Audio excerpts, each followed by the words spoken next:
You don't collect. Akpakpin donation now go use na account collect am. Now come dey cost Baba Mohbad. That will not fly again, no. And it is just because these people did not know how to respond to you. I'm telling you. Is it your picking? Now your picking? Now you born am. When you dey collect donation, according to Baba ni, after na collect money for TikTok finish, so now they can't give me share. Baba no dey shame again, say this thing. He has accepted this faith. Okay, I dey collect donation, but na him own pikin. What about you now? When we say no be na pikin, na candidate say, hey, we did not know what happened to the money in the GoFundMe, and we also did not know what happened in the money Access Bank and Wema. I beg. I had enough of that. Me, I no wan hear that one again. Na him born him pikin ni. He feel like make he say he wan dey sell am 10 kobo. Omo eni. In a small shoe wey no born the pikin, dey collect the nation. Abeg. Omo eni. Omo eni o. Make una leave am o. So this thing is not showing. Okay, showing. Anyway, to boju. Na pikin. Make una leave am. Whether na 100 million dey for Kiniko, whether na 100 million dey for wetin dey call am, 100 million dey for GoFundMe, he collect another money. Kò tiẹ̀ sí kò èmi bí mo ṣe wà èmi tiẹ̀ ráyè gbogbo yẹn mọ́. Make person no follow me dey talk that one again. Na him pikin o. Within this space of how many months that Yomi came here, ṣé mọ iye tó gbà? And do you know the reason why he's seen this guy, King White? It is not because he's just looking for an avenue to get donation. Don't think it is because I want to deal with what kind of BBL is this into it or not?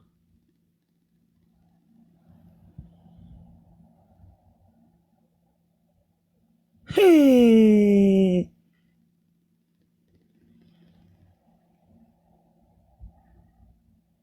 Hey. God will heal you. This can't be BL. Which kind shape be this one?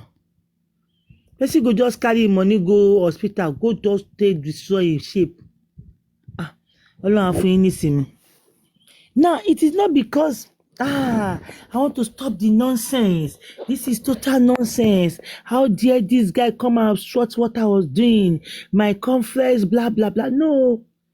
It is because if people you see all these people that are collecting money on their platform, they are getting donation on their platform.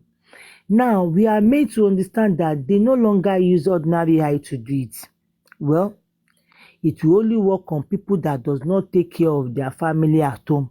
You are not doing good. I have told you before and I will repeat it again. Money is meant to be spent. It is either you spend it in a wrong way or you spend it in a right way. So you need to spend the money. So for those of you that got caught up in their whatever sham or papa, it is because you are not doing the right thing. That is why they are juju cash you. You see all these people that you do donate money on their platform, that they will be putting their account down. They will always look for an avenue. My example will not go for. I want to give you an example. Like Olori Ebina. Person laugh pass. He say, a person say, ẹ wá dáwó fún wọn ní ẹ jẹ́ ká dá ojúlówó ojú ṣàánú. Ọwọ́ yín ò ní kọ̀sàlẹ̀ àpò. Ọwọ́ ò ní kọ̀sàlẹ̀ àpò. Tó bá yẹ pé ìsàlẹ̀ àpò lówó ẹni yẹn wà. Ṣé kó lọ fi igi mu ni? Ṣé kó fi igi mu ní ìsàlẹ̀ àpò àbí kó gbàgbé ẹ̀ síbẹ̀? Àbí ṣé yóò máa ń fi owó sí àárín àpò ni? Ọwọ́ yín ò ní kọ̀sàlẹ̀ àpò. Ní ọwọ́ yín ò ní ṣe kìnnìkan. They play. They will just be looking for every avenue. Anybody, even though they know that you are lying, they will want to collect that donation for you. Any small thing, they will say, we need donation. And because they know at the end of the day, maybe you guys will end up donating 3M, for example, they will give the person 500, or they are going to do something 500, or they will keep the rest. That is why you see all these people, they collect donation for their platform. If they switch them, they know they stop. If they switch them, they know they stop. So the reason why he's suing this guy, King, is because, okay, now don't happy now don't applaud them. Job well done. King White is in soup. Blah blah blah. So left for me, okay. The guy don't threaten you. The guy obstructed your whatever. What is it called? Your conference. You detain him for how many days? Like 2 days, right? Was that not enough? Why do you have to depend on public funds to take him to court? If taking him to court will bring justice for us, I would have been happy. Like, okay, he's the one that killed, or he witnessed something that he doesn't want to talk about, they will be like, okay, it's going to work that way. I have moved around, I still did not see any good reason for taking the case to court. Like, Eriko Pabi, I even suggested, if they listen to me, I suggested it first. I don't want to go into that too, because it's a teamwork, I suggested it.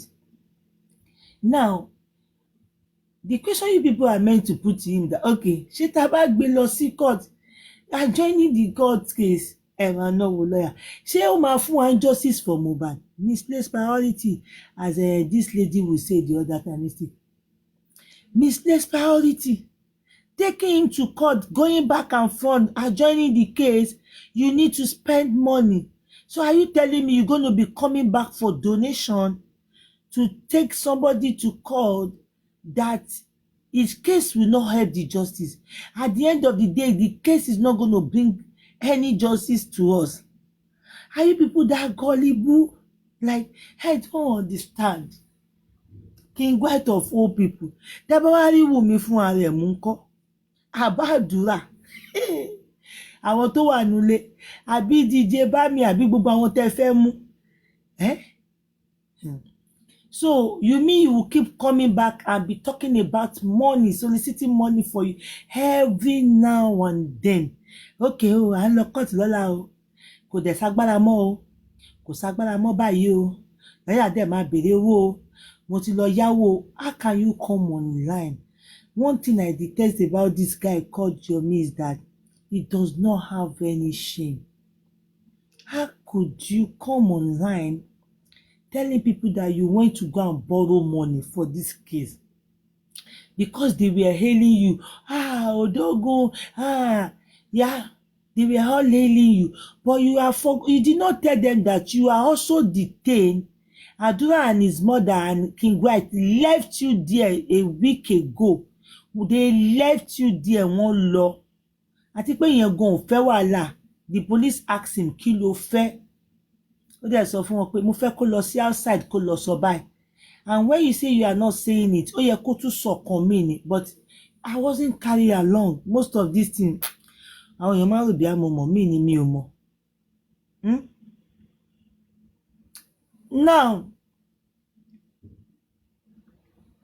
Now you were able to lock him up. I think that should be enough for you. So you people should continue collecting money. The account is rolling. Help. Nothing is too small. It is not me. Ẹ má lọ call boy. This is how you say. The account is still rolling. Please help us. Nothing is too small. What a shameful heart. Like, what a shameful heart. And you will now have the effort to be cursing Baba. Now get him own pikin. Wey get him pikin. Now cause say that Oku Nation Ogbawo. Any platform tó bá ti fi account ẹ̀ gbàwó. Èmi ìfẹ́ gbọ́ kankan. Mi ìfẹ́ gbọ́ kankan. Mi ìfẹ́ gbọ́ pé money in the Access Bank, we did not hear anything about it. Even the one in Wema, the GoFundMe is about 46 million. And please spare us. At the end of the day, the motive of everyone, your aims and objectives on this justice for Mohbad will be reviewed, no matter how. You cannot hide for long. And those of you that are enemy, mo dẹ̀ mọ̀ pé nǹkan tẹ́ tún ṣe yìí, we will get it, we the public will get it. Some of you to just spite Baba, spite African TV, and spite Bukky Jesse. Ni nǹkan tẹ́mi àti pé the bottom line telling the main people are doing this. It to solicit for money and have an avenue to rob people of their hard-earned money, steal their hard-earned money from them. It's just a thing of shame that most of your followers, some of them are being hypnotized, some of them being manipulated, and some are gullible, and some are double standard agents. Imagine the set of people that call themselves teams at the end of the day will be happy over this. It is because you are gullible. You are gullible. Kò sí orúkọ méjì, àgọ̀ ló ń jẹ́ bẹ́ẹ̀. Because tẹ́ bá ní àròjinlẹ̀, ẹ máa wò pé, hey, àti ń slack o. Ìmí nìyẹn ẹ̀dẹ̀ tún gọ̀ ẹ ti gbà bọ̀dé tipẹ́tipẹ́ torí kan tẹ́ ẹ máa jẹ. Ẹ ti gbà bọ̀dé nítorí kan tẹ́ ẹ máa jẹ, tẹ́ ẹ máa mu. Èmi ò dẹ̀ mọ̀ kan tógun fi ń gbérí nínú ẹbí yẹn. Gbogbo nǹkan tó bá tẹ́wọ́ pẹ́ yín náà ń ṣe tí ò dáa tó gun fi ń gbérí, ẹ lọ jáwọ́ kúrò ní àpọ̀n tí ò yọ̀. Tó bá dẹ̀ jẹ́ pé àṣìṣe kan ní ogun ìdílé ni, because at the end of the day, ẹ̀yin ni wọ́n fi ká falẹ̀. Àwọn tẹ́ ẹ rò bí àwọn ò tí gbowó, wọ́n ti gbowó. Everyone has few ni wọ́n rà, wọ́n ti ra most people. Àwọn love, ìgbéèké love lè ń rí, fake love, love tó gbé pepper spray dání. Fancy tó gbé ammunition dání. So as I was saying, guys, I'm just here to cruise this morning. Èmi á lọ sí this o. As I was saying, guys, the bottom line is, I really do not want the lot of you, I love a journey, to be talking about how Baba squander his money, how Baba mismanagement of his money, how Baba was not using the death of his son to collect. I beg. When you will collect money, now your son die. Now your son die. Leave him alone. And if you think he's not doing it well, go and bring your own child. You will see as you want to do a move. Everybody till their pin lórí platform. Our shameless sets of people. We've all overrated some people like, oh my God. At the end of the day, knowingly or unknowingly, they were found in the mud, That is how God they shame some people. Now, it is not very easy for you to talk about people collecting money. No, it is not easy. You know that. That's not going to happen again anymore. And for you, Digilebe, pàtẹ́wọ́ fún ẹ, job well done. Like pàtẹ́wọ́ fún ẹ, o dẹ̀ ń jẹ lọ, o dẹ̀ ń gáàzọ lọ. And nínú comment section jẹ́ ẹ̀ báyìí, mo kàn tí ẹ̀ jọ pé kí ló ń ṣẹlẹ̀ ń bí báyìí? Let me see, because he was talking. He was the one speaking then, and the guy said, oh, for the job well done, I just sent you $250, $250,000. They have $250. I'm sure $250, $50,000. $250,000. Another person said, I just sent you $100,000. Meanwhile, this guy continued to be crying. Kò sówó lẹ̀ o, owó ló ń lọ yẹn, owó ló ń sunkó lọ yẹn o. Àwọn iṣẹ́ kan wà tá a sọ fún yín tí a dẹ̀ fẹ́ máa sọ̀rọ̀ débẹ̀. Tíṣẹ́ bá ti ń dáhùn lẹ́ máa rí iṣẹ́ tí ń dáhùn. Ṣẹ́yìn mọ̀ wípé wọ́n fẹ́ mú àdúrà. Ṣẹ́yìn mọ̀. Nàá láyìí o. àwọn iṣẹ́ tẹ́ lọ ṣe lọ́dọ̀ AIG àbí bo lẹ lọ níjọ́ kìíní àná tẹ́ ní ẹ lọ ṣe protest 10 million lẹ́mà that if not more than but let's just call it 10 million so that a ní ṣẹ̀. Ìgbà tẹ́ ẹ ti ọ̀dọ̀ bàbá yẹn dé ẹ máa sọ pé nítorí pé àwọn ò náwó púpọ̀ owó sì kù 8.5 lẹ́yìn tá a gbólóṣó tá a gba hòtẹ́ẹ̀ tá a ṣe pinní owó kù 8.5 owó kù 9 million ẹ máa sọ̀rọ̀ lọ́bẹ̀ after everything kan tí mo gbọ́ ni pé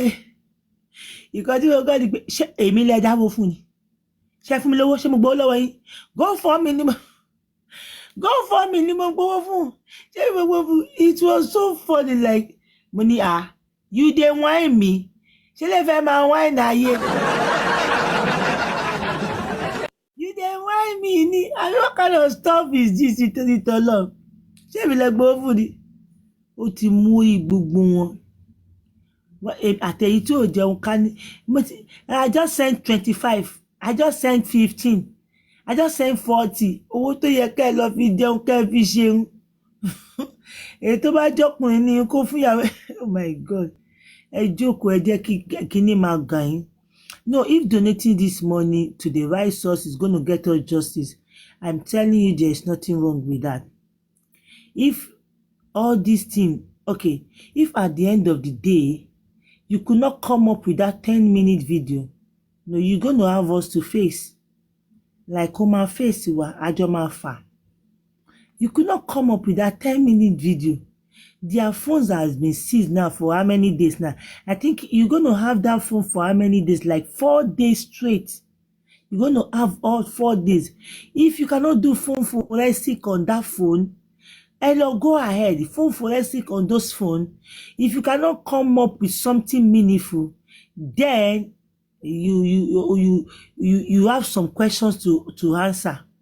Like you need to be on the hot seat. Because you cannot be frauding the public like this. Even Baba wey be Baba sef, people still dey curse am say kò fún yín ní account dada. You, after all said and done, you could not even give account of what you guys did last time. Anyway, our money is still intact. We did not spend more than 1 million. You never said it. All we see after them was for you to go for media. Only fẹ́ lọ sí media speak. Ó bá lọ síbi tó ti ń gba 15,000 méjèèjì 30,000 because you did not even spend 15 minutes. You could imagine 11 minutes was given to you on one interview, and look at the way you were rushing. You were speaking so fast kó lè get there, and not as if you did not have this money o kò lọ ṣe àwọn 15,000 tẹ́tẹ́ ń kọ́bọ̀ so that to cover that. After doing two kò ságbára lápò mọ́ o kò ságbára lápò mọ́ tágbára bá wà ní gbogbo bí tọ́mọ yẹn lọ pátápátá ní Monday, then how does that help the justice? Like, this is a misplaced priority, guy. Come on, let people talk to you. I know you know what you are doing, but you know what? Karma is a bitch. Karma how waiting. How waiting. Some of you were jubilating when the woman was shouting. Most of you, the market, àwa abiyamọ, ó mà ṣe o. Ó mà ṣe o. When your own problems start popping up, the likes of us tójú wo kí ń gbà kankan báyìí at mama pity at mama pity ẹ̀yin ọ̀dájú. Just imagine kíkan torí àdúrà ò rí gbogbo orúkọ bẹ́ẹ̀ rí, and again kó tó kúrò nílé he was not strong, you know. Now Ọlọ́run ní jẹ́ ká imagine kan burúkú kí ọ̀tá ọmọ yẹn bá kú, ṣé ẹ máa lè ṣe platform máa kọ́kọ́ sá lọ náà, máa kọ́kọ́ di àdìfẹ́ òtútù jìnnìjìnnì á mú mi. Abiyamọ no any empathy. Òun ni gbogbo ilé ayé ò ṣe tòrò mọ́, kò sí empathy, kò sí conscience mọ́. Ìsàdúrà Àdúrà should come and talk. Àdúrà should come and talk. Like, kò yé mi.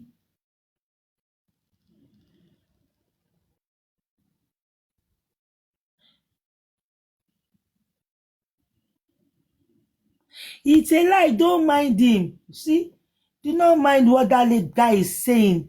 He has manipulated some people. They are donating money profusely. But kílẹ̀ tó mọ́, òun rere ti ṣe kinní kan. He has manipulated them. You will imagine how many platforms he was this night. Like he keep going from one platform to another.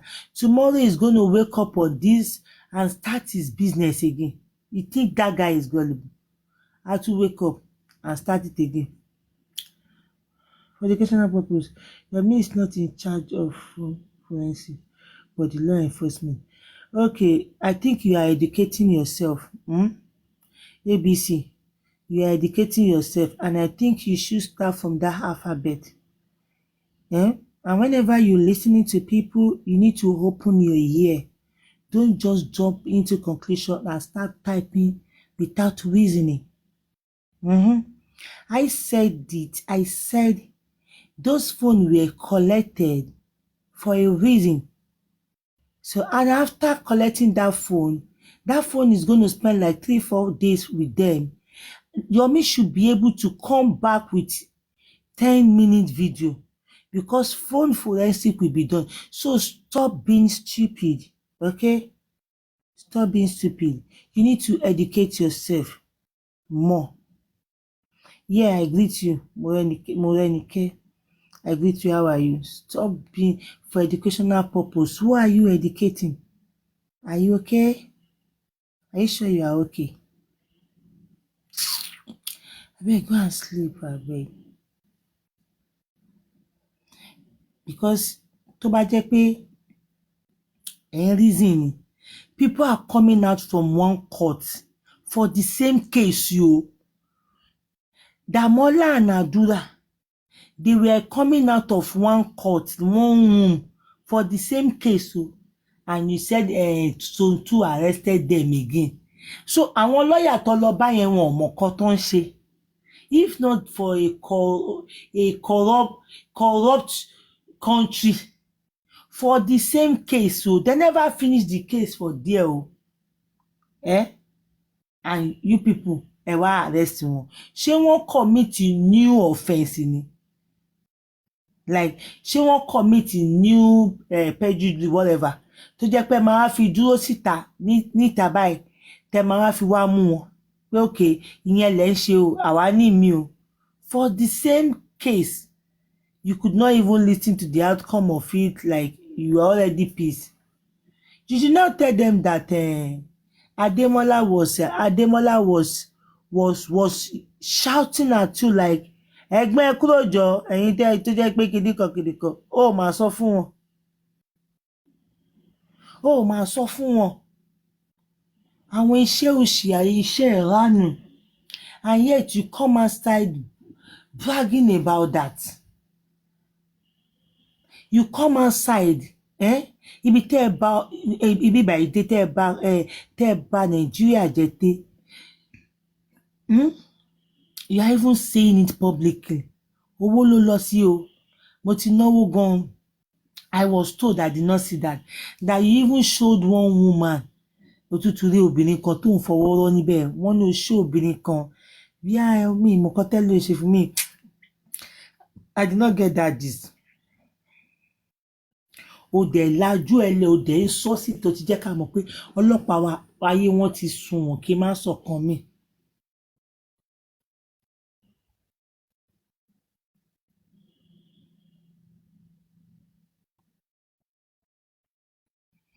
Any VN that anybody has, that they could not play it for everyone to hear, please disregard such VN. It's of no use. Disregard it. You have VN as an evidence and you are keeping it to yourself. Ṣé àjẹ́ ni wá ni? How are we going to hear it? I beg you. Rárá o. Mi ò fẹ́ wàhálà o. Mi ò sọ bẹ́ẹ̀ o. Ẹ jọ̀ọ́ nítorí ìtọ́lọ́. Abeg, do not come and disturb my brain. You see this justice for Mohbad now. Mo kàn fẹ́ máa wá garnish díẹ̀ kúrò. Kò sí emotion kankan, like emotion no. Mo ti rí pé àwọn kan ayé wọn ti bàjẹ́, ayé wọn ti ta pa. ẹni tí tiẹ̀ ti jóná kò ní jóná mọ́ tiwa. Alamu ami, alamu ami, alamu ami, alamu ami o. Ẹni tí tiẹ̀ ti jóná kò ní jóná mọ́ kò ní kóná mọ́ tiwa. Alamu ami. You see some people ní happy home. Some people camera down ló fi ń gbé. Some people oríṣiríṣi ló ń ṣe wọ́n depression. Ìyẹn àwọn máa ń ibo ayé wa dà, ayé wa dà, wọ́n ní báwọn jẹ káàbọ̀ sí, ayé wa dà, wọ́n ní dídìdìdìdì, ayé ibo láyé wa. So wọ́n làwọn máa ń ṣe báwo mo ṣe dé ibà. Ẹni tí tiẹ̀ ti jóná kò ní kóná mọ́ tiwa. Alamu ami. At the moment, Joke mentioned it. Wunmi said someone has called out not to. Abeg, I do not want to hear Jokem. Anything that they have, they cannot play it. At least play it, throw it outside, burst everywhere.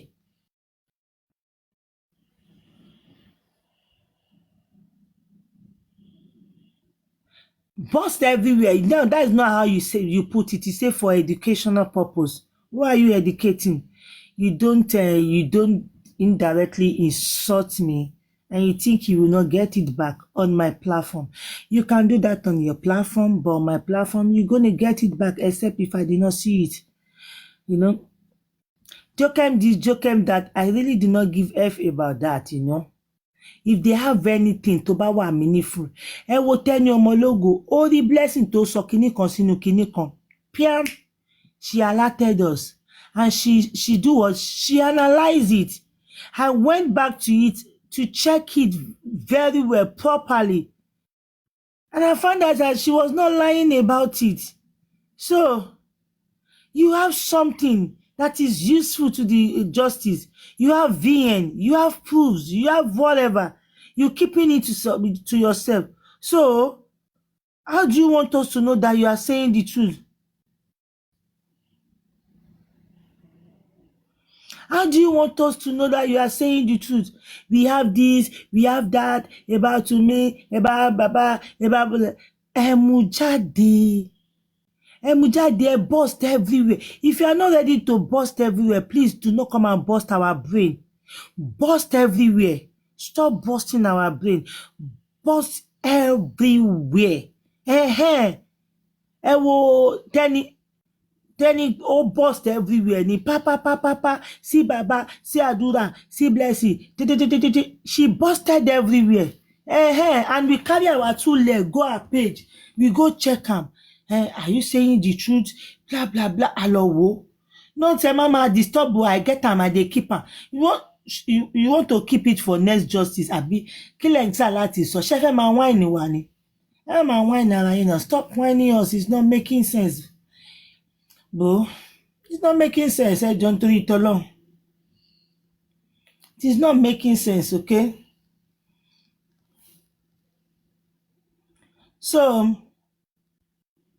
So it is what it is. Ẹ jẹ́ ń lọ. Tẹ́ bá rí pé mo ti ń divert yẹn, mo ti ń wò kankan. Ẹ jẹ́ ń ti ọ̀lọ́ wo Tenny, because ó dàbí pé wọ́n padà lọ ń bẹ Tenny Omologo. Wọ́n lọ ń bẹ Tenny Omologo kó jọ kó dáríjì bàbá. Bàbá ò sì ṣépè fún ọ o. Bàbá ò sì ṣépè fún ọ. From Naira Marley Corona inquest, okay? I signed Mohbad to my label in 2019 and he left in September 2022. We never had any fight or argument. The only issue we had was with Tunde Mismanagement. Their fight started from a group chat, which I still have the evidence with me. How can you present the evidence when you did not even show up? Are you going to send the evidence to court? Mr. Too much. You are above the law. You cannot show up. You don't buy everywhere. So you cannot show up. You don't buy everywhere. Before you be like a dog. You go send the evidence through WhatsApp. The only issue I had with today, the only issue The only issue he had was with Tunde, his manager. Their fight started from a group chat, which I still have evidence with me. Why don't you post the evidence since? Nígbà tó ti kú tán sí ẹ máa lọ wá evidence wèrè kan. Post it, let us see it. I say bust everywhere, stop busting our mind. Our mental health, is at stake. I tried to settle their differences, but it got out of hand to the extent that it got physical. It's a lie. You were not trying to do all that. Remember that ẹni tó ń purọ́ mọ́ òkú ni. So to understand ó ti fi yẹn jù ẹ́ lọ, God will judge you. I even gave Mohbad the option of changing his manager if that will make him happy. That was a lie. You lied about that. I remember that this lover said the first time he went there to tell you, you people beat him up. And he now instructed him, okay, take this letter there. Let me hear from you what will happen after that. And when the guy came back, he said, so stop lying. When they got physical, I didn't report to police because it was Mohbad that employed today. I have never threatened Mohbad, neither did I bully him. Okay, Sam Larry is a friend to both me and Mohbad. I have never instructed him to be beating Mohbad. I never cheated him, neither did I exploit him. I requested for a virtual hearing today because of my safety. Akika. So you think they're going to stone you to death in a bikini? Ṣé o lè kọ́lọ́pàá wá? Wùmí gan tí gbogbo ayé ètì gan. Ṣé kò wá síbẹ̀ tó kọ́lọ́pàá wá? Ṣé wọ́n ṣe anything fún? So you want to tell me that you don't move? Kí n rìn káàkiri. Má lọ gé irun tó dàbí tàjà yẹn. I have received threats from people saying they will pay me if I ever show up at Korodu. They play. Even since Mohbad left my record label, I have never set my eyes on him. I was not in Nigeria when he died. I only came back to Nigeria to support the case. Then what have you been doing up to now? Have you been supporting the case, Mr. Man? Prosperity will judge you. It will judge you. Ṣadé máa jáde. Èmi fẹ́ lọ sùn. Irọ́ ni. Ṣé o mọ̀ pé ìgbà tá a wá síbẹ̀ yẹn náà, mo rí àwọn aṣèjì tí mo béèrè lọ́wọ́ àti òkè báwo ni ẹ̀jẹ̀ ṣe pọ̀ tó báyìí? Ẹ̀jẹ̀? Ọ̀rọ̀ ẹ̀jẹ̀ ṣe pọ̀ tó báyìí. Ọmọ ìṣẹ́ tó bí ẹni lọ̀rọ̀, à ń wò pé òkè kò tí ì yá. Ipe bóyá à ń wò pé o ná. Ọ̀rọ̀ ẹ̀jẹ̀ ṣe pọ̀ tó báyìí. Ọlọ́run bá yín ọjọ́ rẹ̀ jẹ́ o. Òpònú ayérádà, come here and listen to your own description. Òun náà lọ ṣe máa ń bú tẹni tó bá ti wá bú ẹ yóò máa kọ́ ọ lára. Ẹ̀yin lẹ́jọ́ mọ̀ ẹjọ́ fìtàrà yín oní òpònú aláyérádà. Tó bá ti wá bú ẹ yóò máa wá kọ́ ọ lára pé wọ́n bú ẹ. Ó máa wá pìtàn bó ṣe náìsì. Ó máa wá pìtàn pé bọ́ọ̀lù ṣe máa ń pìtàn òun yẹn náà. Ó máa wá sọ wípé àwa Libra a lè ṣe biribiri ó bọ́ inú wá sí ìdá. Àwa Libra dey play. Libra kọ Brazil ni ẹ jẹ́ kí n wò bí ẹ ti nídìí mi nínú comment section no. My comment section I will read comment section tonight because some of you make me happy tonight. My first live show, you guys made me happy. I was giving gifts. Let me see. Nara, you like to laugh. Let me see if there is any need to reply to anyone. Anyway, let's not waste our time with that. I feel it because ó ti lọ nìyẹn. Ẹ sọ pé ó ti lọ. I don't think I have any question too. Wùmí ti gbogbo ayé 8. Janepri kó sì kúrò ń bí báyìí náà. Janepri mi ò fẹ́ ní bí báyìí wọ́n ti sọ fún ẹ pé kò yé wá bí báyìí mọ́. Kí ló máa ń wá kiri? Ìwọ dànù. Kí ló máa ń wá kiri? Mi like ẹni tó jẹ́ pé ó máa ń ṣe rádaràda kiri. You understand? I do see you tó máa ń ṣòṣì. Tó máa bú mi dáadáa wà tún lẹ́fọ́tù tó máa fi wáyé báyìí. Ṣé wọ́n máa bá mi share? Jẹ́ kí n block. I'm blocking you ni o, mi ò mute you. I do not want to ever see you again. Tó máa bú mi níbi tó ti máa ń bú mi. Ṣó ti gbọ́? Orí ẹ burú. Orí ẹ bàjẹ́ dànù. Get out of here. Mo pé wọ́n gbé comment ẹ̀ wá fún mi ibi tó ti ń ṣe rádaràda. Ó lọ ṣì. mo ní Wùnmí tí gbogbo ayé hate ó ní tí bá sọ bẹ́ẹ̀ nǹkan mo rò bí ẹ máa ń ya wèrè gan ṣé wọ́n hate ẹ ni ìwọ ni what is ṣé they no hate Wùnmí ni àbọ̀dẹ̀ ni ẹni ṣé na likeness they like am so ṣé na likeness they like Wùnmí tí gbogbo ayé hate ó rí ẹ burú dànù you need to go and bring another page to watch me ẹ ti ya wèrè you not like somebody you come and be disturb that person like rí ẹ bàjẹ́ kí ló ṣe bí tẹ́tí ń bọ̀ wọ́n ṣe show bẹ́ẹ̀ ni they no dey do show for there ṣé as usual ni as usual ló ń ṣe lọ́wọ́lọ́wọ́. I can listen to the case, you know, and so whatever the Mohbad has said tonight, it's already recorded, it has been sent to me, so you know, and the police, they are aware, so that because police were part of those mediating with her, and I don't know. Mama Mohbad àbí bàbá Mohbad. I thought she was genuine. Except if I don't see your comments. If I see any screen recording or I bump into any live, I see you, they curse me. You come back, you jet blocking. You jet blocking. We'll just stay for this thing they look. Especially where you call like abuse is different from cursing me every jet blocking aye. You be coming here, you go there, kò ní tẹ́ any deal. Why can say don't come and raise my this thing today.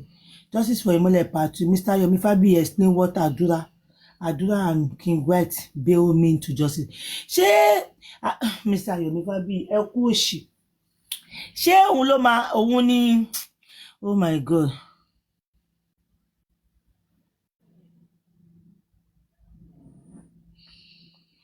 She didn't interpret. I beg, I do not need them to interpret. That one they be mumu. Do I need them? You see, now then they let me they talk sometimes. Do I need them? I won't worry. You see that one now, they go carry and go meet her. That is why I asked the woman that they say, àti water gbe wá àti water wá gbe wá fún kílẹ̀ yín méjì fẹ́ gbogbo yín pátápátá kílẹ̀ fẹ́ ṣe fún mi. You will cry as usual ni. People have now known you for whom you are. You know? Àti jẹ́ kọ́ rí yín dáadáa, you know? What's my business is that I put something there pé Wùnmí tí gbogbo èèyàn hate gan. I was like an illustration, you know. He said, Wùnmí tí gbogbo èèyàn hate gan. They will not go. I bet when I come up from my eye. Say they like me. They like launch gbogbo yẹn fún. Or there. I saw where they were cursing they were cursing her heavily with her baby. Wọ́n cut ẹ̀ síbì kan. Heavily with her baby. You will never see this bunch of newsers come for them. They will never drag those people. Now their person will even close small. Where even they analyze small to favor. Now that one they go they drag. That is why I say double standard agent. I saw the video mi ò lè wò tán. When I was playing it in the group, the people said, please, stop it. Kí ló dé? The person, that lady was pouting.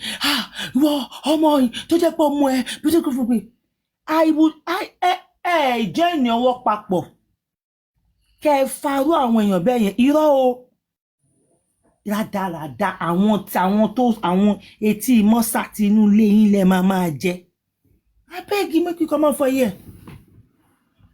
Tínú lẹ́yìn ṣe yẹn o tínú lẹ́yìn lẹ máa jẹ́ kiri ọ̀rọ̀ ẹ̀rọ èèyàn kan báyìí wọ́n máa jẹ́ ọ̀sẹ̀ kan wọ́n sì wà lórí ẹ̀bí àjẹ́. They will not come out there where there is nothing meaningful to do. There is nothing meaningful to do again. No show, nothing to talk about. They don't swim.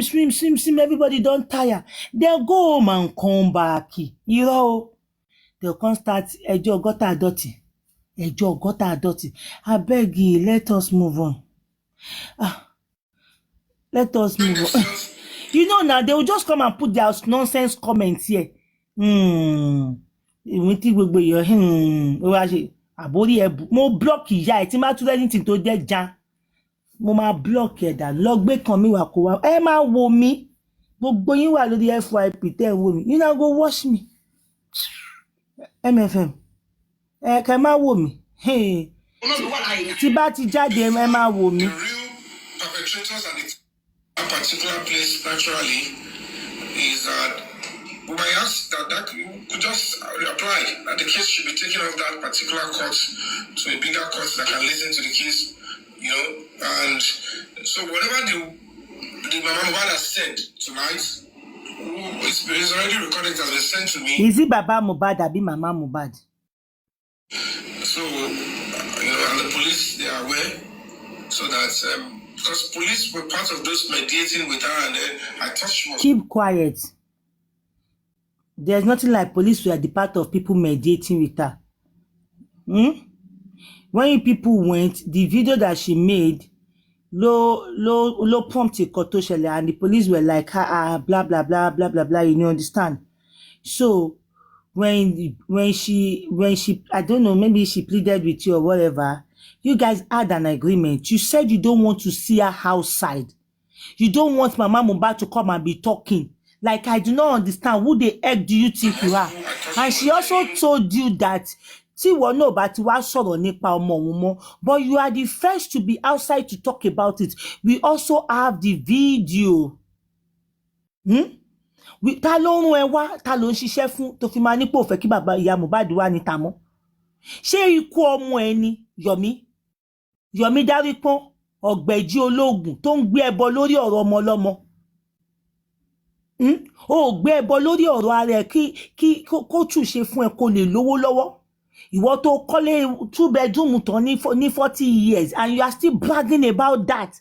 40 years ló tó kọ́lé 2-bedroom tán. O tún wá gbé wá sórí social media, o tún brag lórí ẹ̀. Táwọn ẹgbẹ́ ti ṣe tán tipẹ́tipẹ́. 2-bedroom. Kò tún ṣe one can solid one. Èkó kọ́ ló kọ sí o.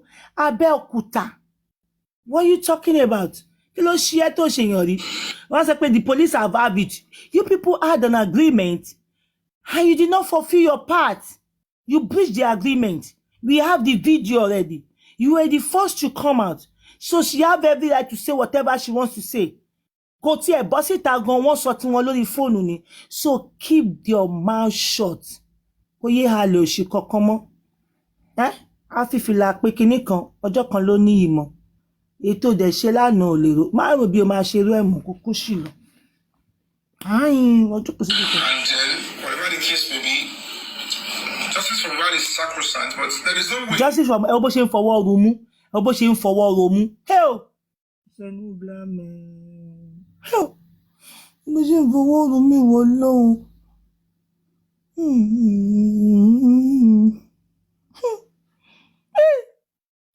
For life show. God do. Justice for Mohbad is sacrosanct. Sacrosanct kọ́ Danish ni. Ó níranù. Nítorí pé òun pè ní kidnapper, òun ṣe báyìí, ó halẹ̀ mọ́ àtàvọ́nà bó ṣe ń fọwọ́ ro mú wọ lọ́hùn. Àtàvọ́nàrable moment kò jẹ́ ká gbọ́. Like kò jẹ́ wọn ò jẹ́ ká gbọ́. Ẹ bẹ̀rẹ̀ yín, ẹ dẹ̀jọ́ ní agreement, tẹ́ bá ti fẹ́ kí n má wá síta. Ẹ̀yin náà má wá máa sọ báyìí. Ó fò síta wá sọ kọ̀tọ̀kọ̀tọ̀ níta. Gbogbo àwọn nǹkan tó ń sọ yẹn ò ṣe sọ fún wọn nínú ilé nínú tíìmù ẹ̀. Ṣé wọ́n sọ títí wọn fún àwa nínú ilé nínú tíìmù ẹ̀? Why tó wọ́n fi sọ títí? Ìwọ ló kọ́kọ́ bẹ́ síta náà. Orí ẹ̀ bíi ti ọ̀gbẹ̀jì ológun. Yóò bó ṣe ń fọwọ́ run mí wò lọ.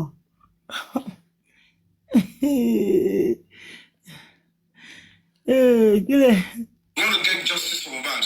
There are certain individuals that they are throwing themselves, they throw themselves and they're still throwing themselves before the real perpetrators and the targets. So they are making the journey slower. So if they are not taken off the road, if you don't take them away, we will not get to the real people that took Mohbad's life. So at the end of it, no, I never trusted her. I just gave her benefits of the doubt. Ẹ wo fẹ́ máa setting. Ó fẹ́ máa kó sọ gbogbo kan tó bá bọ̀. Like kó sọ gbogbo kan tó bá bọ̀. Tán fi gbé jókòó pé you cannot say you are fighting for somebody's son and you are equally fighting the mother. Ṣé o rí pé ìyá ẹ̀ ló pa ni? Kò sọ gbogbo kan tó bá bọ̀ o. Tó wá ń ṣe bí pé òun di lord over this thing, lord of the ring o. Only those that speak like pig nose scratch body, and oh my God, you are right. Ó bí ṣe ń tọwọ́ bomú. I didn't know why she was begging me. I just have to look at, okay. I didn't know why she was begging me, but ó ti gbàgbé pé ó sọ ìdí tó fi bẹ́ẹ̀gì ẹ̀ nígbà tó ń ṣe show. Akúkú ní lọ́wọ́ náà. Ó ti gbọ́, ó kúkú ní ìsinmi tó bá tún dàrọ̀ làwà tún jí sí, wà tún rìn káàkiri ọ̀dọ̀ Tẹ́ní, ọ̀dọ̀ Aries, ọ̀dọ̀ Jokem, ọ̀dọ̀ ta ló ti máa lọ, ọ̀dọ̀ olórí ẹbí àtúnyẹ̀ṣẹ̀ wàá fàbọ̀ sọ́dí ẹ̀. Ibẹ̀ ló ti máa lọ mark register dáadáa, tó ti máa lọ ṣe ètò bó ṣàṣe máa rówó gbà, tó ṣe máa gbé wọn mọ́ra. Ó ní ìràsẹ̀ ẹgbẹ́. And even at that, the police, I made her understand that, please tell her, how many times have I written to the police to look for Adura and give him police protection? Because I thought Adura needed protection. Thank you so much. Silence is good. So unfortunately, even at that, when I repeated it, Adura Aloba, only the protection, because I want to play, I still believe that with the way they keep saying, kò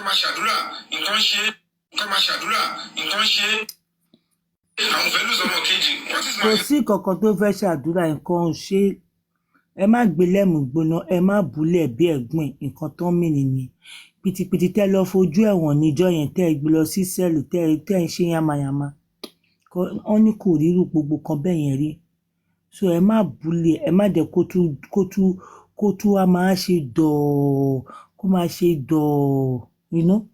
Only Mohbad was outspoken than that. After the NDLA ló bẹ̀rẹ̀ sí ní bó ṣe bẹ̀rẹ̀ sí ń ṣe bó ṣe ń ṣe yẹn. Ẹ má tún sọ ilé ìdìbò bẹ́ẹ̀ ẹ̀gbọ́n ẹ̀ ṣe dàkó tó lọ, you know. Tẹ́pẹ́tẹ́ ẹ̀gbọ́n bá fẹ́ sọ̀rọ̀ bá máa fọwọ́ bo ẹnu ni. Bí àwọn bí pé bí nǹkan ṣe léyìn àbí kankan. Ó ti lost confidence ẹ̀, you know. Ẹ má fẹ́ ni. When I'm fighting for one, that was Orú tí kù mí o. just don't make any sense in it. I don't know how people just put unnecessary, sentiment to all matter. How can I be fighting for one that you lost? So that it will not repeat. But you forgetting that a ní gbogbo fídíò ẹ̀ níbi tó ti ń make mockery of him, tó ti ń ṣe ìrìn àṣekò tó ń dábọ́ nídìí ẹ̀ tẹ́ bá rí kíní kan tó ti ń sọ pé wọ́n tún jáde tán tó sọ pé ó sá sínú ibẹ̀ ni àwọn kóòtù wá sọ pé àwọn fẹ́ tilẹ̀kùn. Mo wá ń wo ẹ̀ báyìí pé ó ń purọ́ ó dẹ̀ ní tìjú, ó ń purọ́ gan-an. Bàtà àwọn kóòtù wá náà wọ́n fẹ́ tilẹ̀kùn, àwọn kóòtù wá ní kó jáde. Gbogbo kan tẹ́ ẹ̀ ń ṣe kọ́ là ń gbọ́. I got to know about the platform too.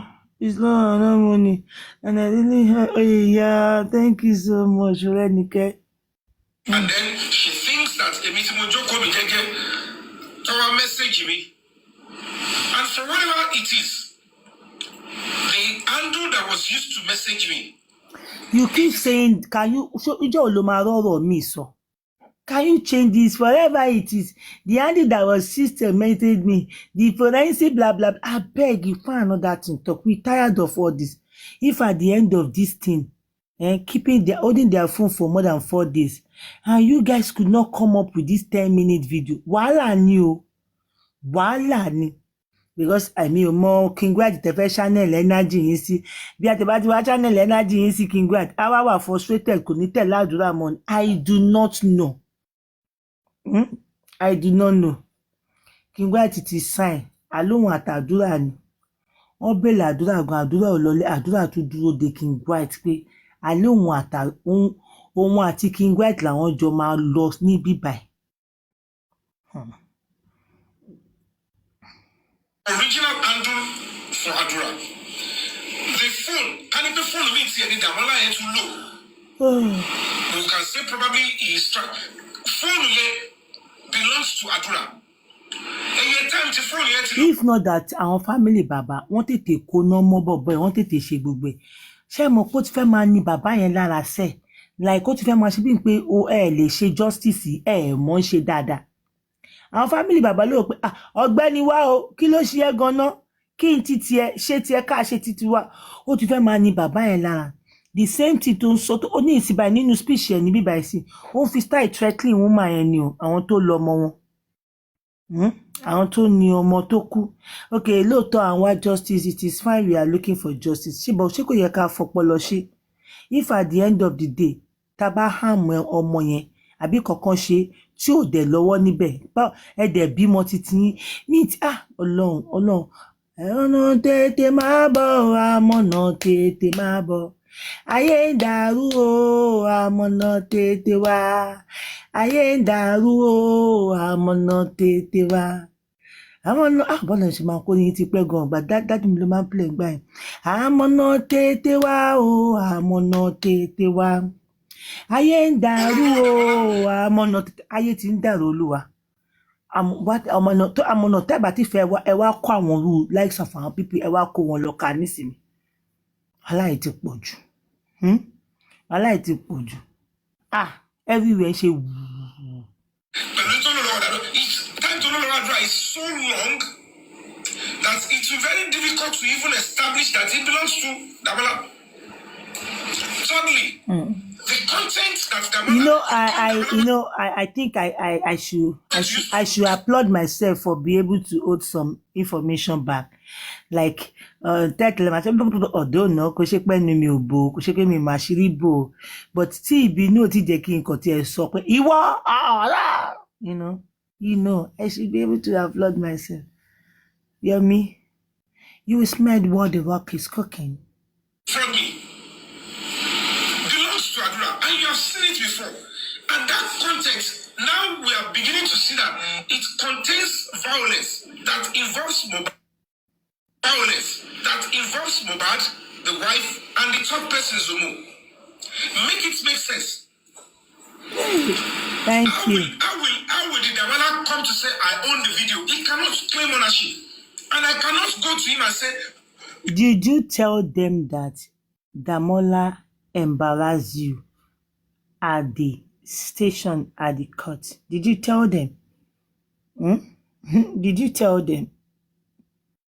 Like how the guy was talking like... this guy no bring girl gist for come for you guys like Damola yẹn náà fi bẹ́ẹ̀ wà okay that Damola you see tẹ́lí pé mo suspend lórí ọ̀rọ̀ Damola I don't want to say much at the same time. When he was saying I deleted the video I said you are joking. Police told him you are joking. You are playing with a mother charges, no? He said when he was telling me I deleted the video. So for you to know that one just sort of you are joking. You are joking? Can you force any video out of somebody else's phone? Like I do not understand. Make it make sense. You want to force video out. Olóhùn ní video force it out. Excuse me, guys. Is on ground. They don't know. They are playing. They still do not understand life. You cannot tell that, okay, you are part of those people that took the body to the hospital.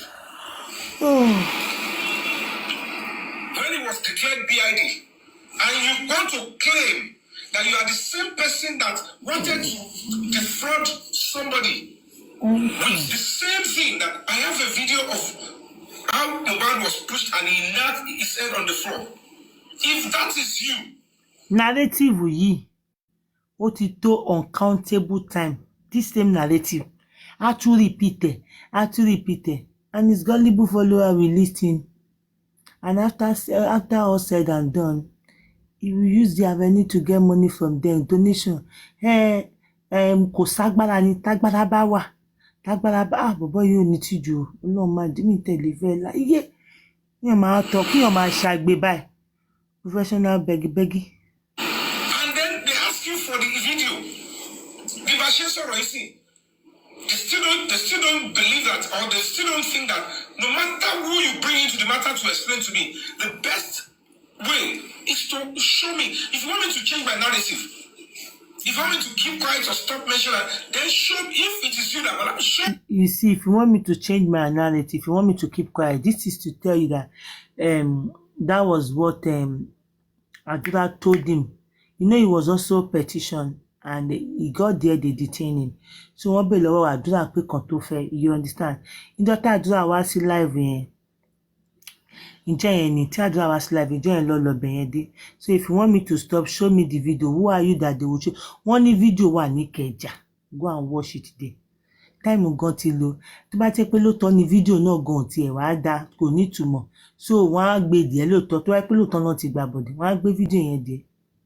Wọn ò ní wá abẹ́ gan àsìgbà. Wọ́n á gbé fídíò yẹn dé, wọn ò ní wá kan tó máa ṣe sí. Wọn ò ní edit ẹ̀. Mo sùn. The video. If you come up with a story that I have deleted it, you are now deceiving yourself more and making the case worse. Did you see that? Did you see that is Damola? You people should decode what he's saying. No, Damola ló ń bá fà yẹn. Damola ló ń bá fà. Ó wá fi murder. Ó wá fi threatening Damola. Wọ́n wá kó àwọn Damola síbẹ̀. Wọ́n wá sọ pé murder ní case wọn. Ọmọ yẹn sharp bí. Ọmọ yẹn ní murder báwo? Like more waiting. Àbí mi ìgbọ́ English ni. Àwọn wo lẹ ṣáàdì fún murder?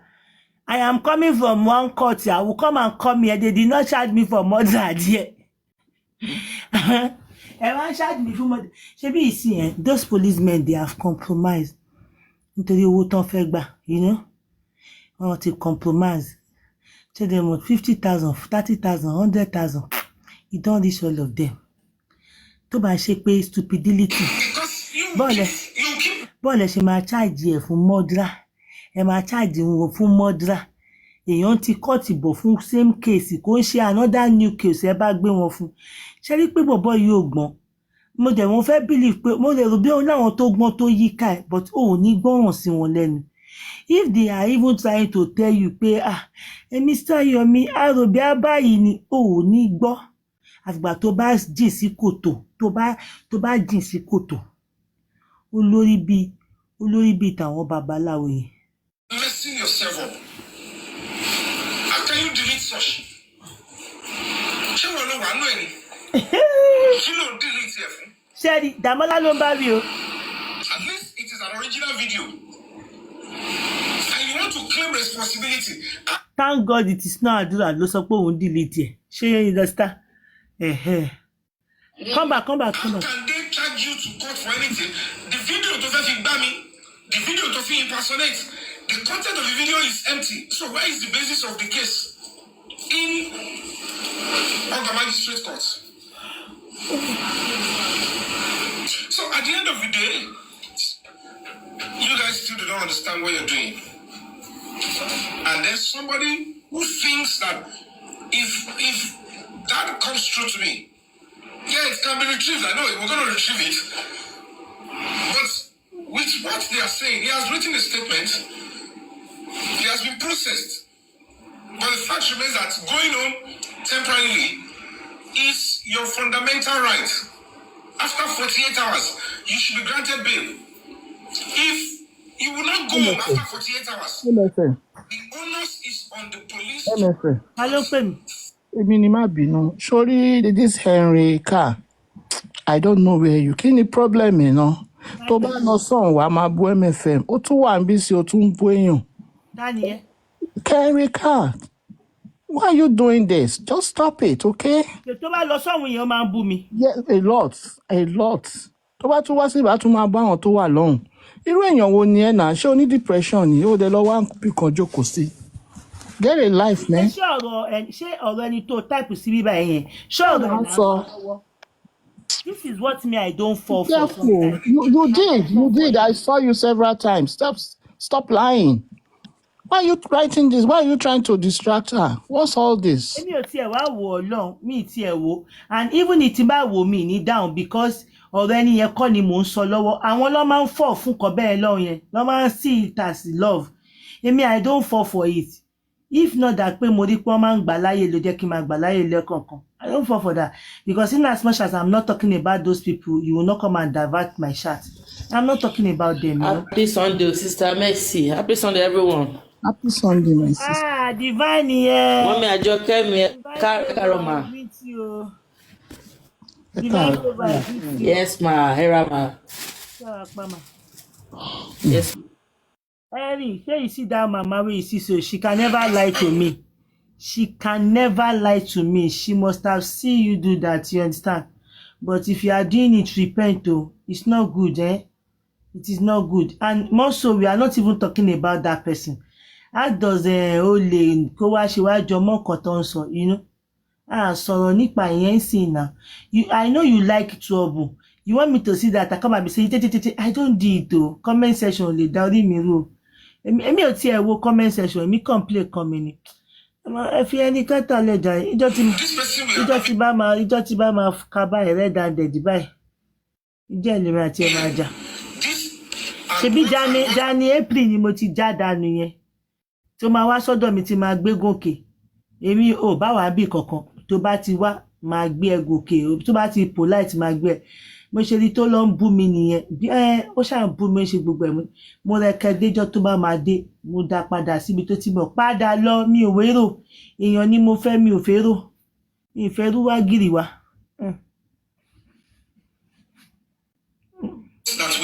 Padà síbi tó ti ń bọ̀, ibẹ̀ yẹn pì ẹ lọ padà. Má máa fi ọ̀dọ̀ mi wá léwé tà. Tábà tí ní kan tẹ́ máa ṣe ẹ lọ sùn. If this person should go home, it will affect our investigation. If this person is allowed to go home on bail, it will be this. So please grant us more time to hold this person. Then the police will hold you. And let's be honest with ourselves. The time of the application is falling to Friday, and probably before the result comes out, which probably if they want to apply on Friday, if it doesn't come out on Friday, it might come up on Monday. But holding them. But ẹni sùn ẹ má bínú ẹjọ́ tó ìtọ́lọ̀. Mo fẹ́ sáré yàbàrà kíní gbẹ́nu dákẹ́ kó tó máa fọwọ́ mú onídọ̀tí. Ẹjọ́ kí ló ṣe autopsy bàbá? Ẹ gbà mí. Kí ló ṣe bàbá tí ò mọ torí tọ́lọ̀? Gbogbo yín wọ́n ti fi kíní kan gba kíní kan lọ́wọ́ yín. Ibi tó yẹ kẹ́ ẹ fókọ̀sì sí ẹ ti gbàgbé ara yín. Kí ló ṣe autopsy bàbá why tẹ́ fi gbé autopsy? Kí ló ṣe pathologist yín? Ṣé wọ́n tí ò kú ṣá? Ẹ gba document lọ́wọ́ wọn kan tó lọ o. Abẹ́ ẹ̀ sanwó níṣẹ́ ní the balance ni. Èmi máa ní kó donate. Kí ló ṣe autopsy yín bàbá? Ṣé kò favour yín ni abẹ́ ẹ̀ ń try láti tún kọ? Mi like gbogbo orúkọ báyìí o. À ń blame government. Ẹ̀yin náà dé ẹgbẹ́ títí. Mi like nǹkan tó máa ń dùn mí lélẹ́yìí o. Mi like orúkọ báyìí o. Wọ́n ti ṣí inquest láti February 28 up till now àárí autopsy yìí o. Àárí o bàbá kò yé mi o. Ẹ bá yẹ kí màá ti yín jà o. Like me understand o.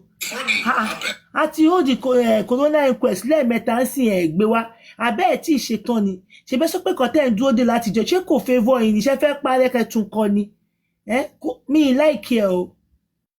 Mi like ẹ o. Kí ló fẹ́ fa gbogbo ilé ní àtẹ fojú wa sọ́nà? Ẹ fẹ́ máa kíra wa rẹ̀ akójú lọ́nà. Kí ni gbogbo yẹn? Ṣé ń tẹ̀ láti ṣe kankan pẹ̀lú ẹ ni? Ẹ sọ fún wa níjọ́ yẹn pé okay o. Ẹ tó bá ti ṣí corona inquest ló ń tọ̀pọ̀. A ti ṣe corona inquest 3 báyìí ẹ gbé wá o.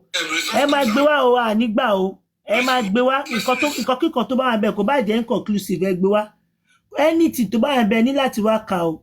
For the fact that ẹ sọ pé government ò ṣe dáadáa, ẹ̀yin tẹ́ ṣe dáadáa ní láti wá kà o. Ẹ máa gbé wá, mi ò ní gbà o. I'm not joking here o. Lórí àìpé mo ti fẹ́ gbàgbé yín o. I'm not joking here. That autopsy àbí kíní kan. Ẹ gbọ́dọ̀ gbé wá. Why are you delaying it?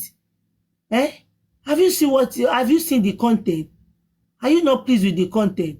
Because that might be one of the reasons that you did not bring it out. One of the reasons, I'm just saying one of the reasons you. Because tó bá pè yín ẹ ti sọ síta. Ẹ má kí n jà o. Afárá next inquest tẹ́ bá gbé wá wàhálà ni o. Tí ẹ bá gbé wá wàhálà ni o. Ní sọ̀kan mímọ́ pathologist yẹn la fẹ́ wo. Ó dá ní sọ jù bẹ́ẹ̀ lọ. MFM ẹ má yọra yín lẹ́nu. Autopsy ti forí ju ṣọpọ́n. Kò dáná ẹ̀jẹ̀ wá gbé kíní wá kò dáná. Bọ́ọ̀lù ẹ ṣe ń ṣe báyìí. Ẹ fẹ́ máa mú wa ṣeré ní ṣé dé pà ń pè yín bàbá. Mi láìkí aṣọmọdé o. Ẹ jọ nítorí tọ́lọ́. Ẹ jọ next inquest ẹ gbọ́dọ̀ gbé wa. Ẹ má kẹ́mi àti ìjọ mú kan lẹ̀. kò dá now.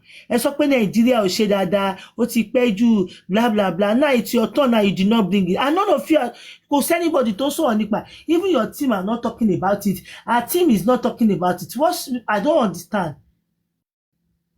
How many months? How many months lẹ fẹ́ lò láti July last year? Baba, ẹ ṣe dáadáa o. Mo máa kí màá ti ń jà o. Police to go to court 48 hours. You should be granted bail. If you will not go home after 48 hours, the onus is on the police to go to court, seek an injunction that, oh, this person we are having here, this and what that we are investigating. If this person should go home, it will affect our investigation. If this person is allowed to go home on bail, it will be this. So please grant us more time to hold this person. Then the police will hold you. And let's be honest with ourselves.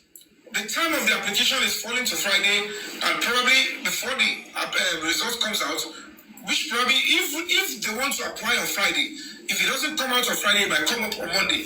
But holding them throughout the weekend and look at these people, because it's a standard that if anything happens to them without that court order, after 48 hours, the police will be held responsible. Just like when you sort of okay, can you call Olatunji died in the police cell? You don't hold people because you must be sure. That's why whatever the case may be, everyone see is you see, except you want them to use the conventional pattern of torture, and it is not torture that we are looking at that they should use. We know that the best way is a meticulous investigation. But these people will go around and be jubilating and be telling you because they granted them their right. Bail is your right. Complainants can decide and decide. And there is no way I will change my principle and say, don't grant King White bail, don't grant Adura bail, don't grant that. Why would I be angry that they granted them bail? Case about King White about Machito. But she was a woman who hold me to video. But she will show to video. All of my investigation only on invitation. You are not supposed to be there in the first place. But they don't tell me to one bed. Radisson Hotel came to him actually witness. So how you want to finish the case and say, okay, I have right to do what I did. Show me where it's in the Constitution. Let me see the judge that will say, oh, you have right to do what you did. And you know that when I knew you are Mohbad here. Look at the two FM by a 40-year-old. A fool at 40 is a fool forever.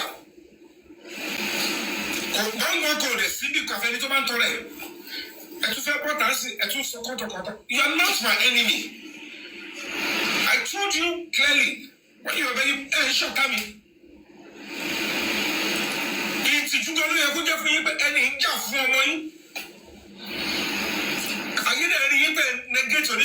you think I will be able to give you, they will see you as I want to support you. I want to stop supporting. Oh, stop kicking man the other job. I want to support you. This man the other job. I want to support you. Oh, the Canada. I just go, I give you bail. The judge never did that. Gave a proper bail condition. If you meet it, talk about meet here Friday, she go to meet on Monday, she go to Sunday, and don't you know that's Wednesday, Thursday, Friday. What is Sunday? So, because she go back to Sunday, what is Sunday? You want Babara? My attempt is not to say keep him there. My own is don't force on fake should be bail condition, be guarantor, could make any sense. You are doing it with a police and a reasonable organization is a complainant.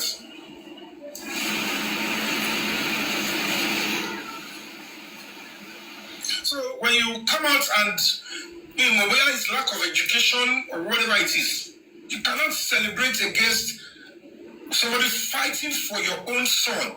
proof you are deceiving them. Or maybe because you just want to satisfy the king of a person. But come on, let's see, all our stories or whatever. But case is here, you don't know how long. I witness our Guani. And how will he even establish his own case? When you defend when it starts, then you will know that I want to come back for Bolo and Germany. And then they was not saying, go and look for a way to get out of this stuff. Because I want to see the witness that you want to bring and say, I was duly invited. Invite you to where? How? I got to learn to Gary to let you do my care. So, go and look for more knowledge. Granting of bail is your right. It's not somebody that I will block or any judge or any court staff will say, I will get bail. It is your right. Don't make bail is your right. It's a fundamental right. And Sheru, you got to sell it for the job making 48 hours. And you're still celebrating that not for any right, and you are making and you want to groom a young boy. You just destroy the boy's life.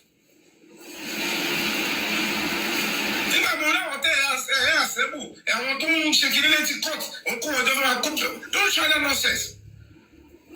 You saw my movement. And I changed. I saw all of you. You changed your direction and you went to look for incredible stuff. Make a tell to bring down your Gideon hair. Bring people that are traceable, that are presentable. In a day, you can come up with everything. Verification, they can do it later. Okay, go and verify later. Let's just go. Why would I stop anybody from? So my baby ladies by the one day. So I thought it's for Joe Megibe. So I asked for Joe Megi Kiri I'll be calling present. What's my business in that? So I just I'm a boy, I'm a I bet you 5 years. But by the time you begin to spend money on this case, what for you? Come you cannot package it in case you wear anyway, would you not sit down? Because people will deceive you. Go and watch in your own case, make attempts like one over there, and coverise it.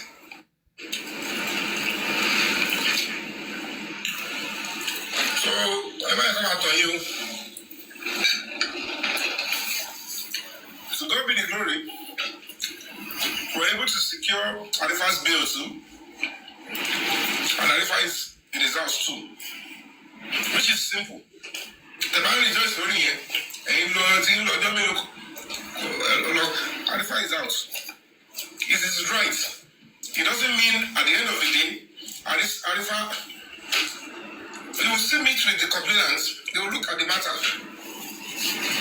And then they will look for means to say, is it possible to? So that is what we're talking about. So I keep calm. Allow me only any time. I don't know why she's not even at the coroner inquest today. Because easily, the police were like, they called him to come. They invited him. They tried to call him Kogbo. And the police said, I won't go. And when it was time to pick him up, they picked him up. And they said, if I don't do that again, if police invites you, if you cannot make it at the time they invited you, notify them that they should give you another time. But only find a way to honor the police invitation. No more shifting of date. Come. Go. But police will even respect you more if they invite you and you turn yourself in. Because invitation is not a crime. It doesn't mean that you have committed a crime. No matter what the person writes in the petition, when you know that, I don't know who invited, I don't know why they invited me, I don't know who wrote the petition. If you're a law-abiding person, go there. They want to hear your own side. Police they're not maniacs. They are human beings that reason well.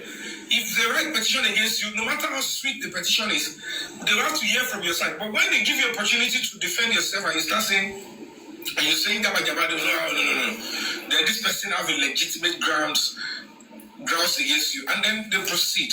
if necessary, to court. But if they can settle it amongst between both of you, ADR or amongst you guys, they will. If ADR can surface. So the Mogati boy young going to the Ferrari, but so is social media. It's a clinical. Some of the biggest is here. The right thing that needs to be done. I done. But you have to say really. And thank God. I want to say thank you to the Assistant Inspector General of Police. Thank you so much for all you do. I appreciate you, sir. Introducing Blueprint AI, our new experience to help you design your website. Built by designers to put even more creative possibilities in your hands. That particular place, naturally, is that we might ask that you could just apply that the case should be taken off that particular court to a bigger court that can listen to the case, and so whatever the Mohbad has said tonight, it's already recorded, it has been sent to me, so, and the police, they are aware, so that, because police were part of those mediating with her, and then I thought she was remorseful, I thought she was genuine, and then, whatever the case may be, justice for Mohbad is sacrosanct, but there is no way we want to get justice for Mohbad. There are some certain individuals that they are throwing themselves, they throw themselves, and they're still throwing themselves before the real perpetrators and the targets. So they are making the journey slower. So if they are not taken off the road, if you don't take them away, we will not get to the real people that took Mohbad's life. So at the end of it, no, I never trusted her. I just gave her benefits of the doubt. I didn't ask her to beg me. I didn't know why she was begging me. I just have to look at, okay, I just want her to know that, and even at that, the police, I made her understand that, please tell her, how many times have I written to the police to look for Adura and give him police protection? Because I thought Adura needed protection. Thank you so much, silence is good. So unfortunately, even at that, when I repeated it, a melody multi-collector saying Adura Aloba, only the protection, because I still believe that with the way they keep saying, Shadura,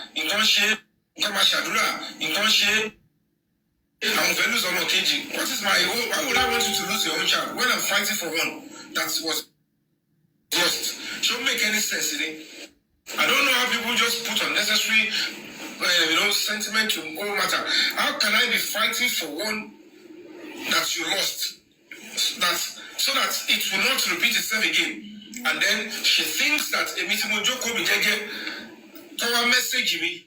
And for whatever it is, the handle that was used to message me, it is the original handle for Adura. The phone, can it be phone means here, the Damola to low. We can say probably his phone here belongs to Adura. And time to phone here to Lord Damola, but little Lord, it's time to Lord Adura is so long that it's very difficult to even establish that it belongs to Damola. Thirdly, the content that Damola, you claim Damola wanted to use to defraud me, belongs to Adura, and you have seen it before. And that content, now we are beginning to see that it contains violence that involves Mohbad, Mohbad, the wife, and the third person, Zumu. Make it make sense. How will the Damola come to say I own the video? He cannot claim ownership. And I cannot go to him and say, even when he was saying, oh, I deleted the video, I said, you're joking. Police told him, you are joking. You are playing with him. Mother charges, no share. He doesn't even know what is on ground. They don't know. They are playing, they still do not understand life. You cannot tell that, okay, you are part of those people that took the body to the hospital. when he was declared BID, and you want to claim that you are the same person that wanted to defraud somebody with the same thing, that I have a video of how Mohbad was pushed and he knocked his head on the floor. If that is you,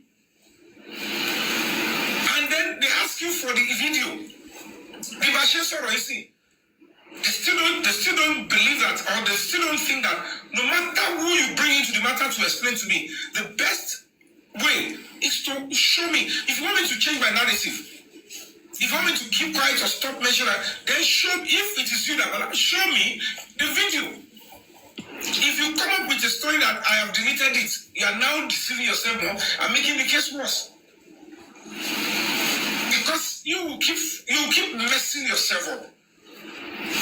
How can you delete such? She will know one way. She will delete it. At least it is an original video. And you want to claim responsibility. How can they charge you to court for anything? The video to Bami, the video to impersonate, the content of the video is empty. So where is the basis of the case? In the magistrate court. So at the end of the day, you guys still don't understand what you're doing. And there's somebody who thinks that if that comes true to me, yeah, it can be retrieved. I know we're going to retrieve it. But with what they are saying, he has written a statement. He has been processed. But the fact remains that going home temporarily is your fundamental right. After 48 hours, you should be granted bail. If you will not go home after 48 hours, the onus is on the police to go to court, seek an injunction that, oh, this person we are having here, this and what that we are investigating. If this person should go home, it will affect our investigation. If this person is allowed to go home on bail, it will be this. So please, grant us more time to hold this person. Then the police will hold you. And let's be honest with ourselves. The time of the application is falling to Friday, and probably before the result comes out, which probably, if they want to apply on Friday, if it doesn't come out on Friday, it might come up on Monday. But holding them throughout the weekend, they look at this people, because it's the standard that if anything happens to them, without that court order, after 48 hours, the police will be held responsible. Just like when you sort of, okay, can you call Olatunji died in the police cell? You don't hold people because you must be sure. That's why, whatever the case may be, except you want them to use the conventional pattern of torture. And it is not torture that we are looking at that they should use. We know that the best way is a meticulous investigation. But these people will go around and be jubilating and be telling you because they granted them their right. Bail is your right. Complainants can decide it. Decide. And there is no way I will change my principle and say, don't grant King White bail, don't grant Adura bail, don't grant. Why would I be angry that they granted them bail? Case about King White about Machito. But she was a woman who hall to video one. But you know the short video one. No evidence. Other will making source so the video, but honestly, you need to film my coming. But let's go. Come back. Miss party. We know that the best way is to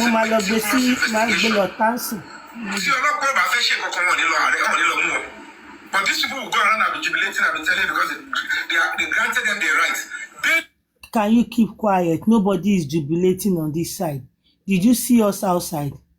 Did you see anybody jubilating? Shori Wakawashi. Shori Wakawashi. Hashtag no. Do you see us coming outside and be talking? Even go muti wakiwasi tamoko. That I will just go. Did you see this is who go outside and be jubilating? So you are now, it has now become a justice for me. I understand. Like competition between us and you. I don't know. They will go outside now and go and be jubilating. Do you think we are that fool like you? Tamama jubilate. We don't do it. We platform me dada. We platform our befe dada. We platform we don't do that. King Wait, we don't say yama. You know they do yama. One time, tobali attache woto they abi push you at the bed. They actually atuma pada be omoluabi like a classy people that we are. Then about to go actually. I won't say yama. They'll go outside and go and be jubilating over what? Like jubilating over what? Perfect jubilate. Showed anybody toba jubilate. Abi did you see us jumping up after leaving the submission, saying one or two things at the garage? I better go and sit down. What is so the king? Onírànú ọkùnrin. 48 hours, the police will be held responsible. Just like Onírànú ọkùnrin. Olatunji died in the police cell. You don't owe people because you must be sure. That's why, whatever the case may be, except you want them to use the conventional pattern of torture. And it is not torture that we are looking at that they should use. We know that the best way is a meticulous investigation.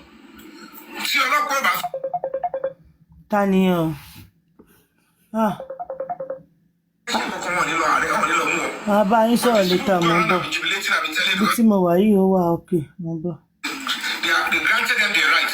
Bail is your right. Complainants kọ́ ló máa decide bóyá ọmọ gba bail àbọ̀ lè gba bail. Adájọ́ ló máa decide. And there is no way I will change my principle and say, don't grant King White bail, don't grant Adora bail, don't grant. Why would I be angry that they granted them bail? Look at my case with King White, Ababa Sheto. But she has a go on hall here. See video wa. But she will know the short video wa.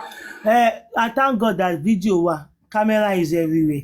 To bá wọnú hall, to ṣe whatever to sọ pé ó ṣe. Camera náà máa gbé. Ṣé wọ́n rí wọn pẹ̀lú harms? Because she said that wọ́n fẹ́ assassinate cultism and everything. Ṣé wọ́n rí wọn pẹ̀lú harms? Gbogbo yìí tó padà bọ́ síta tó ń pariwo tó ń ṣe gbogbo ẹnu everybody fi sọ̀rọ̀. Ẹnu ni gbogbo wọn padà wọn rí wọn pẹ̀lú harms. So lọ jókòó síbi kan. You are just wasting your time. I know. O fẹ́ waste owó àwọn public. O dẹ̀ rí CCTV.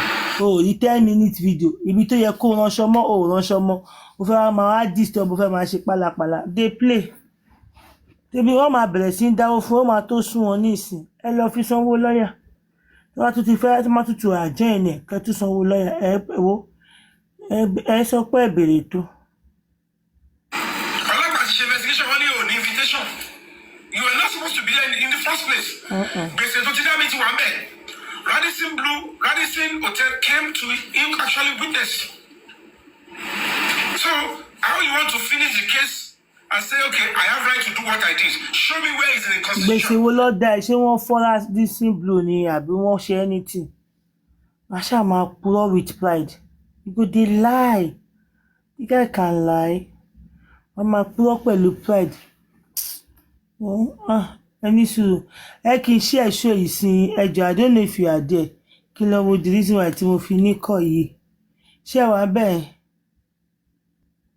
You need money. Ẹ kì í ṣe ẹ̀sìn but màá ṣì padà wá sọ̀rọ̀ nípa ẹ̀ náà. I will come and talk about it ṣáà ní ṣáà. I want to see the reason why tí mo ṣe ní kọ́ yìí. I will say, oh, you have right to do what you did. Ẹ kò máa bá yá àwọn ọlọ́mọ jẹ́ and irú ẹ̀yin tẹ́ pẹ̀lú ayé ní irú ìyá Mohbad yẹn.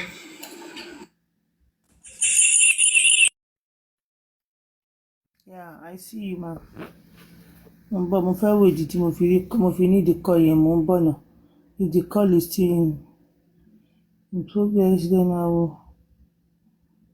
it might be important to me. Oh. This man, the adájọ́, àwọn tó support yín, wọn ò ní ká adájọ́ máa mú. Normally, adájọ́ yẹn tó bá fẹ́ support yín, tó bá lọ kọ́ lọ́ba adájọ́ pé I just go home, I give you bail. The judge never did that. He gave a proper bail condition. If you meet it, tó bá meet here Friday, ṣé kò ní meet ẹjọ́ Monday, ṣé kò ti sùn bẹ̀ tẹ́lẹ̀, ẹ tó ti lọ láti Wednesday, Thursday, Friday, ó ti sùn bí kan tẹ́lẹ̀ náà. So kò ṣe kó bóyá kò sun bẹ̀ tẹ́lẹ̀ ó ti sunú bẹ́ẹ̀ kí wá ní bàbàrà èmi ò ẹ bá parọ́ mọ́ mi o. My attempt is not to say keep him there. My own is don't force àwọn pẹ́pà kọjọ fake kẹ́mà fi máa ṣe bí bail condition bí guarantor kò make any sense. Ẹ máa ṣe pẹ̀lú àwọn tí o ṣe you are doing it with a police and a reasonable organization is a complainant.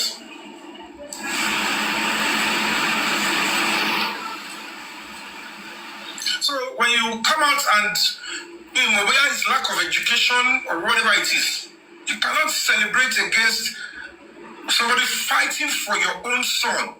As you proof you are deceiving them. Or maybe because you just want to satisfy the king of a person. But case is here better. You don't know how long. I witness about Guani. And how will he even establish his own case? When you defend when it starts, then you will know that I want to come back for Bolo and Germany. And then they was not saying, go and look for a way to get out of this stuff. Because I want to see the witness that you want to bring and say, I was duly invited. Invite you to where? How? I don't so, go and look for more knowledge. Granting of bail is your right. It's not somebody that I will block or any judge or any court staff will say, I will like Kori bail. It is your right. Don't make everyone should be a rule. Bail is your right. It's a fundamental right. And Sheru, you got to sell it for the job maybe 48 hours. And you're still celebrating that not for any right. And you are making him, and you want to groom a young boy. You just destroy the boy's life.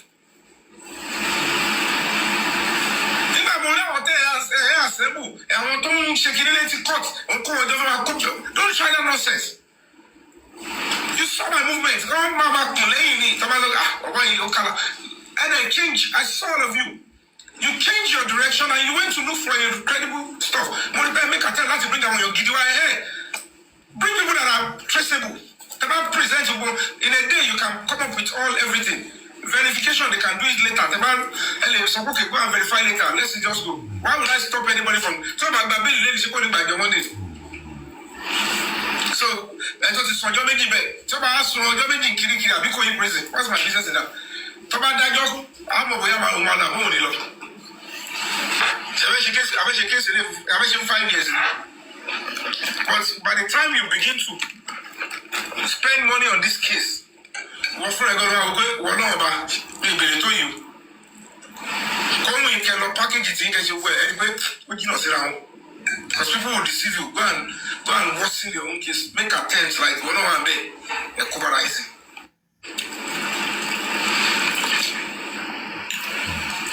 So, I might come out on you. To God be the glory, we're able to secure Arifa's bail too. And Arifa is in his house too. Which is simple. The man is just running here. And Arifa is out. It is his right. It doesn't mean at the end of the day, Arifa, he will still meet with the complainants. They will look at the matter. And then they will look for means to say, is it possible to... So that is what we're talking about. So I keep calm. And I'm only any time. See, I don't know why she's not even at the coroner inquest today. Because easily, the police were like, they called him to come. They invited him. They tried to call him Kogbo. And the police said, I don't know. And when it was time to pick him up, they picked him up. And they said, if I don't do that again, if police invites you, if you cannot make it at the time they invited you, notify them that they should give you another time. But only find a way to honor the police invitation. No more shifting of date. Come. Go. But police will even respect you more if they invite you and you turn yourself in. Because Invitation is not a crime. It doesn't mean that you have committed a crime.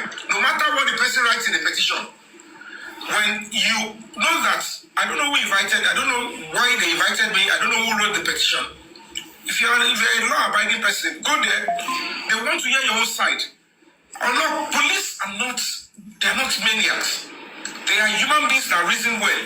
If they write petition against you, no matter how sweet the petition is, they will have to hear from your side. But when they give you opportunity to defend yourself and you start saying, and you're saying that no. Then this person have a legitimate grounds against you, and then they proceed, if necessary, to court. But if they can settle it amongst between both of you, ADR amongst you guys, they will. If ADR can surface. So we are going to social media.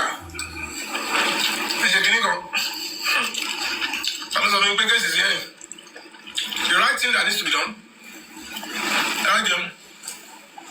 But you guys are just really. And I thank God. I want to say thank you to the Assistant Inspector General of Police. Thank you so much for all you do. We appreciate you, sir.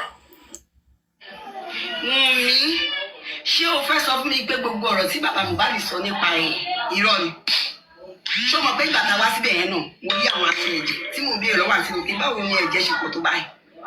O mọ̀ pé kò sẹ́ni tó bí ẹni rẹ̀ ọ̀rọ̀ àwọn òpé òkè kò tí ì yá ipe bóyá àwọn òwe náà sọ pé lọ́wọ́.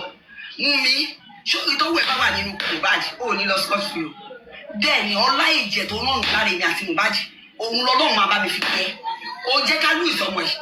Torí mi ti sọ pé wọ́n ló pa o mi sọ pé ti Ramláyà àti Amáyò lò wọ́n bẹ̀ àmọ́ tí kúlé ò bá pani tòjú ò lè pani ọ̀rọ̀ wà nínú mi tí mo fẹ́ sọ mú kọ̀ọ̀rọ̀ dákẹ́ ni mò ń wò àtàwọn olórí burúkú tẹjọ kóra yín jọ tẹjọ fọwọ́sowọ́pọ̀ tẹjọ ṣe bó ṣe wù yẹn nígbà wo yìí o bí mo bá ti ṣe dùn èmi ó yàtọ̀ sí bó ṣe dùn everybody ó yàtọ̀ sí bó ṣe dùn ẹlòmíì mo kàn dákẹ́ mò ń wò ni torí pé ó ń kàn mí níbi Wunmi tọ́wọ́ ẹ bá wà nínú ikú mo pẹ̀lú òní lọ láì jìyà bẹ́ẹ̀ ni mo sọ fún ẹ tó bá bí ẹ̀jẹ̀ kan náà ló wà láàyè náà. Wunmi ṣé o fẹ́ sọ fún mi pé gbogbo ọ̀rọ̀ tí bàbá Mohbad sọ nípa irọ́ ni? Ṣé o mọ̀ pé ìgbà tá a wá síbẹ̀ yẹn náà mo rí àwọn àti ẹ̀jẹ̀ tí mo béèrè lọ́wọ́ àti mi báwo ni ẹ̀jẹ̀ ṣe pọ̀ tó báyìí? O mọ̀ pé kò sẹ́ni tó bí ẹni rẹ̀ ọ̀rọ̀ àwọn òpé òkè kò tí ì yá ipe bóyá àwọn òwe náà sọ pé lọ́wọ́. Wunmi ṣé ìtọ́wọ́ ẹ̀ bá wà nínú Mohbad ò ní lọ scot free o. Bẹ́ẹ̀ ni ọlá ìjẹ̀ tó náà láre mi àti Mohbad òun lọ́lọ́run máa bá mi fi pẹ́. Ó jẹ́ ká lù ìsọmọ yìí.